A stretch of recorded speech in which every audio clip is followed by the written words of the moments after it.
মূলা চাষটা গরমকালে করলে কেমন হয়, কিংবা গরমকালে মূলা চাষটা করলে লাভ? আমি আমার জীবনে প্রথমে আমি মূলা চাষ করছি। এটা হলো গ্রীষ্মকালীন।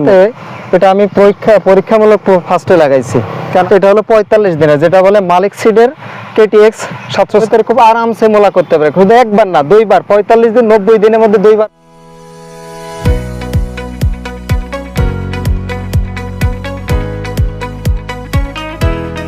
ভাই কেমন আছেন? এটা আলহামদুলিল্লাহ। এখানে কি করতেছিলেন এতক্ষণ? ভাই আমি এটা সেচ দিচ্ছি। এটা হলো মূলা লাগাইছি।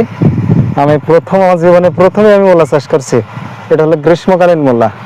তা মূলা তো আমি জানি সচরাচর শীতকালের জন্য মানে সবজি, এটা আমি তো কখনো শুনি নাই যে গরমকালে লাগানো হয়েছে। তা আপনি প্রথম যে গরম লাগিয়েছেন, এটার কারণটা কি?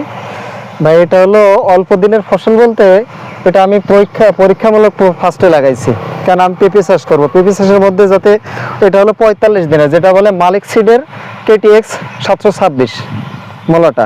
এটা 45 দিনের মধ্যে হয়, তাই আমি পরীক্ষামূলক লাগাইছি যে গ্রীষ্মকালীন হয় কিনা। কারণ আমি এই যে মূলার পরে ফের আমি পেঁপে লাগাবো, পেঁপের খেতে আবার সময় পেলে আবার মূলাটা লাগাবো। এখানে পেঁপে লাগাবেন। তো এটাতে যে আপনি 45 দিনের জন্য যে লাগাচ্ছেন, খরচ কেমন হবে? খরচ এটা বিঘায় প্রায় 25,000 মতো হয়ে যাবে। 25,000 মতো হয়ে কেন যাবে। এটা হলো অন্য বীজ, শীতকালে যে মূলাটা লাগানো হয় সেই বীজের হলো দাম হলো 1,000 টাকা কেজি, আর এই মূলার বীজের কেজি হলো 5,300 টাকা। খরচটা একটু বেশি হবে। হ্যাঁ, এটা খরচ বেশি হবে। আর এটা 45 দিনের মধ্যে কেউ যদি ভালোভাবে করতে পারে, তবে সে 1 লক্ষ টাকা পাবে আশা করা যায়। 80 থেকে 1 লক্ষ টাকা সে বিক্রয় করতে পারবে, কারণ এই সময় মূলার দাম কম হয় না। দাম কম হয় না, এখনো কিন্তু 40-50 টাকা। ফলনটা কেমন হতে পারে? এটা আমি তো যতটুকু শুনেছি কৃষিবিদদের কাছে, তারা বলেছে যে শতাংশে হলো 3 থেকে 4 মণ হয়। শতাংশে 3 থেকে 4 মণ হয়। সেক্ষেত্রে 33% কতটুকু হয় হিসাব করলে বোঝা যাবে। তা আপনার এখানে পোকামাকড়ের ক্ষয়ক্ষতি কেমন করছে? এগুলো কি হয় না, পোকামাকড়? এটা গ্রীষ্মকালীন গরমের সময় চাষ করলে পোকামাকড়ের চাপ একটু বেশি থাকে। এই জন্য নিয়মিত শিডিউল স্প্রে করলে আশা করা যায় সমস্যা হবে না। আপনার আমার গাছে কিন্তু পোকা এখন আর তত বেশি নাই। না, গাছটি কিছু লাগাইছিল, দেখেন আপনি এদিকে একটু ক্যামেরা ঘোরান, তাহলে বুঝতে পারবেন পরিষ্কার আছে পাতাগুলো সব। আপনার সার বিষ কেমন লাগে? সার বিষ ফার্স্টেই সার বিষ দিয়ে দেওয়া লাগে। নিয়ম মতে ইউরিয়া কিছু দিতে হবে, বিঘা প্রতি 30 কেজি, ফসফেটও এমন 30 কেজি অথবা 40 কেজি বিঘা প্রতি, এই হিসাবে দিলে আপনার ফার্স্টেই দেওয়া লাগে, পরে আর কোনো সার দেওয়া লাগে না। একবারে তোলা পর্যন্ত আর কোনো সার একবারে সার দেওয়া লাগে। সব চাষে সার। সেচ কেমন দেওয়া লাগে? সেচ হলো লাগে আপনার, এর মূলায় হলো সেচসেতি অবস্থা লাগে। যখনই সেচের প্রয়োজন হবে সেখানে সেচ দিতে হবে, না হলে গরমের সময় তো মূলা নষ্ট হয়ে যেতে পারে। মাটি শুকনা থাকলে পরে নষ্ট হয়ে যাবে। নষ্ট হয়ে যাবে। মূলাতে তো আপনার খরচ প্রচুর পরিমাণে হবে, আপনি নিজে চিন্তা করতেছেন। মূলার ফলন কেমন হবে এটা তো সম্পূর্ণ উপর আল্লাহর উপর। হ্যাঁ, আপনার গরমে কেমন ক্ষতি হচ্ছে কেন? না, গরমে এই যে সেচ দেওয়া লাগছে, ঈদের পরের দিন ঘুরবো ফিরবো, কিন্তু আশা লাগছে, কারণ এই সময় তো সেচ দেওয়া লাগবে। আজ যদি সেচ না দিই, কালকে সমস্যা হয়ে যাবে। কিন্তু মূলা যে লাগিয়েছেন, এই পদ্ধতিটা বলবেন আমাকে, কিভাবে পদ্ধতিটা? মূলাটা হলো এই সময় হলো বর্ষা হলেও সমস্যা, আবার গরম হলেও সমস্যা। এই জন্য বেড আকারে লাগাইতে হবে, যাতে বেড করে 2 সাইড দিয়ে লাগাইতে হবে। আপনি ভিডিও একটু দেখান ভালো করে। যদি কেউ মানুষ করতে চায় তবে অবশ্যই করতে পারবে, আল্লাহর রহমতে। এটা হলো লস হবে না, করতে পারবে। হ্যাঁ, গাছ যদি করতে পারে তবে তার ফলন হবেই। আর এটা 2টা করে সারি দেওয়া লাগে, কিন্তু বেড করতে হবে।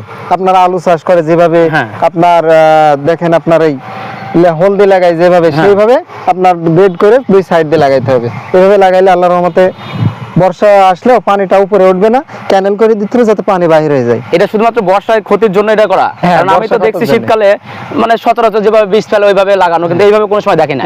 এই সময় যদি আপনার বর্ষা হয়ে যায়, 2-3 দিন যদি টানা বর্ষা হয়, তখন কিন্তু একবার সব মারা যাবে। যদি আপনি শশা একবার এই করে ওই নরমাল ভাবে বেড ছাড়া যদি এমনি বুনে দেয়, তবে তাদের সমস্যা হবে 100% সমস্যা হবে। আপনি যে প্রথমবার করছেন, এটা কি কারোর সাথে পরামর্শ নিয়ে করছিলেন নাকি কোনো নিজে থেকেই ইচ্ছা? এটা আমাদের এক বড় ভাই আছে, আমাদের সাইফুল ভাই, বগুড়া জেলায়, তিনি কৃষিবিদ। হ্যাঁ, তেনার কাছে পরামর্শ নেওয়ার মাধ্যমে আমি এটা করছি। আর এটা খরচ বলতে আপনার বেড করতে জন লেগে যায়, বিঘায় প্রায় 5-7টা জন লাগবে বেড করতে, তারপরে হলো লাগাইতে জন লাগে, তারপরে হলো বীজের দাম বেশি, আর আগে সার দেওয়া লাগে, এই জন্য একটু খরচ বেশি হয়ে যায়। কিন্তু খরচ বেশি হলেও মানুষ গাছ করতে পারলে কখনোই ঠকবে না। মানে আপনার তো দেখতেছি ভালোই হয়েছে গাছ, কিছু কিছু জায়গাতে একটু কম বেশি হ্যাঁ, আছে। কিছু কিছু ফার্স্ট তো প্রথমবার। এরপরে বেড করতে কম, আর একটা ওই যে কিছু কিছু বেড উঁচু নিচে হয়ে গেছে, পানির দিতে সমস্যা হয়। আপনার এই সমস্যাটা পরবর্তীতে আবার পরবর্তীতে সমস্যাটা হবে না। তারপর ভাই আপনার কাছে আমার মানে একটা ওই কথা ছিল যে নতুন অনেকে আছে চাষ করতে চাচ্ছে, মানে উদ্যোক্তা হতে চাচ্ছে, কিন্তু তারা বুঝতে পারছে না কি করবে। তো তাদের যদি আপনি বলেন মূলা চাষটা কিভাবে করলে তাদের উপকার হবে, পদ্ধতিটা একটু যদি বলতেন তাহলে ভালো হতো। ভাই, মূলা চাষটা পরীক্ষামূলক প্রথমে অল্প করা প্রয়োজন। হ্যাঁ। আপনার কেউ যদি পেঁপে করে পেঁপের মধ্যে করতে পারবে, হ্যাঁ। আর কেউ যদি আপনার কলা চাষ করে হ্যাঁ। কলার ভিতরে খুব আরামসে মূলা করতে পারে, শুধু একবার না 2বার, 45 দিন 90 দিনের মধ্যে 2বার কলার ভিতরে করতে পারবে। কলার ভিতরে করে তুলতে পারবে। এটা কলার মধ্যে করলে সুবিধা হলো কোনো অসুবিধাই হবে না। পেঁপে, কলা, তারপর আর অন্যান্য ফসলের মধ্যে এগুলো করা মূলা যায়। চাষটা করা যায়। হ্যাঁ, মানে নতুন যারা আছে তারা যদি চায় করতে পারবে, কিন্তু সর্বোচ্চ কেননা কলা বাড়তে 3 মাস লেগে যায়, পাতা হতে 45 দিনে চোখ বন্ধ করে হয়ে যাবে। চোখ বন্ধ করে 2বার হয়ে যাবে। হ্যাঁ, 2বার পর্যন্ত করতে পারবে। কিন্তু তাদের যদি আপনারা এইসব চাষ করতে চান অবশ্যই পরামর্শ নেবেন, কৃষি যারা আছে তাদের সাথে পরামর্শ নিয়ে করবেন, না হলে কিন্তু আপনাদের নিজে থেকে করলে কখনো কিছু করতে পারবেন না। হ্যাঁ, তবে অবশ্যই। আপনাকে ধন্যবাদ, আপনি অনেক কিছু জানালেন, আমাদের দর্শক আছে তারা অনেক কিছু জানতে পারলো যে গ্রীষ্মকালে কিভাবে আপনি মূলা চাষ করবেন, এটা কখনো কেউ করে নাই, হয়তো উনি প্রথম করছে কিংবা অন্য কয়েক জায়গায় আছে। তো যদি আপনারা মূলা চাষ করতে চান অবশ্যই পরামর্শ নিয়ে করবেন, আর এটা যদি সর্বোচ্চভাবে সর্বোচ্চ মানে মাঠটা যে জমিটা আছে সব ঠিকঠাক করে করবেন, কারণ বৃষ্টিতে অনেক ক্ষতি হতে পারে। তো আপনাকে ধন্যবাদ বড় ভাই। ঠিক আছে, ওকে ভাই, ধন্যবাদ।